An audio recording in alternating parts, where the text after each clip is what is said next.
Gaspésie, sur cette terre ouvrière, cette terre laborieuse d'histoire et de tradition, de courage et de savoir-faire, d'innovation créatrice et d'excellence. Votre dentelle, marque d'un raffinement profondément français, peut s'enorgueillir d'être l'un de nos plus flamboyants ambassadeurs dans le monde entier. Je suis venu vous délivrer un message d'espoir, un message d'avenir, un message pour l'avenir. L'histoire, mes amis, s'accélère. Le temps que nous vivons voit s'accomplir devant nous un grand mouvement de l'histoire du monde, de l'Europe et de la France. Un renversement mondial d'abord, avec l'émergence dans tous les pays de forces politiques nouvelles, aux États-Unis, au Brésil et ailleurs, qui relèguent les anciens systèmes et figures politiques au rang de souvenirs très, très lointains. Un bouleversement désormais programmé de l'Union européenne, avec une chancelière qui chancelle, un Juncker qui titube et des commissaires qui préparent leur carton.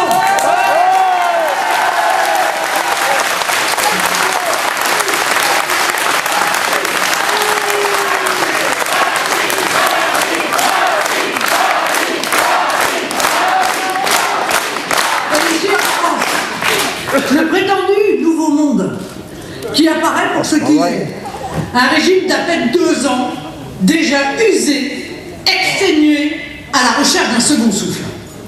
Incontestablement, M. Macron n'incarne pas un début de cycle, mais une fin de cycle. Pas la modernité, mais un modèle daté. Pas une nouveauté, mais du déjà vu.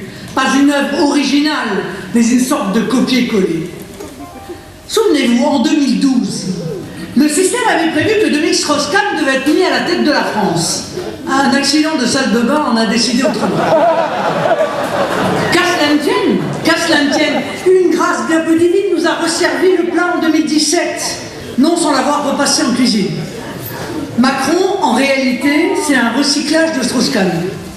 L'inspiration euromondialiste est là, tout comme l'adhésion à la doctrine d'Attali, s'appelait appelant les hommes au nomadisme, à l'individualisme et au consumérisme. Mais surtout, il y a les éléments tangibles de cette strauss-kahnisation du régime Macron. La preuve, ce sont les hommes de l'Élysée. Toute la garde rapprochée de Macron, ce sont des anciens de l'équipe Strauss-Kahn ou des réseaux strauss-kahniens. Tous! Avec quelques exemples. Ismaël Mélien, le conseiller en communication qui commença en 2006 dans l'équipe de Dominique Strauss-Kahn pour la primaire socialiste. Julien de Normandie, secrétaire général adjoint d'En Marche, conseiller sous le quinquennat Hollande du strauss-kahnien Pierre Moscovici, tout comme Alexis Collère. Stéphane Séjourné, conseiller politique d'Emmanuel Macron, ancien de l'UNEF, dont les biographies nous disent qu'il a soutenu Dominique Strauss-Kahn en 2011 jusqu'à l'affaire du Sofitel.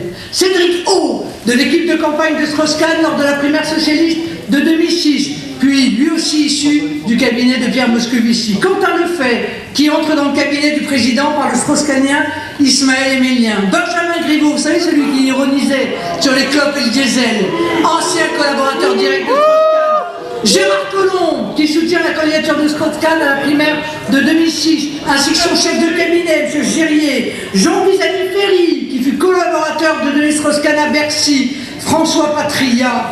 Oh, François Patria, c'est le meilleur. C'est un soutien aveugle, lui, de Strauss-Kahn. Il était même allé jusqu'à clamer le soir de l'arrestation du patron du FMI un trait complotiste et pathétique. C'est un coup monté, il y a trop d'invraisemblance. Vous le voyez. On est loin du nouveau monde vanté par la communication publicitaire de la campagne présidentielle. Derrière Macron, il y a en réalité la nébuleuse Strauss-Kahn qui a sauté la case prison pour atterrir devant la porte de l'Élysée.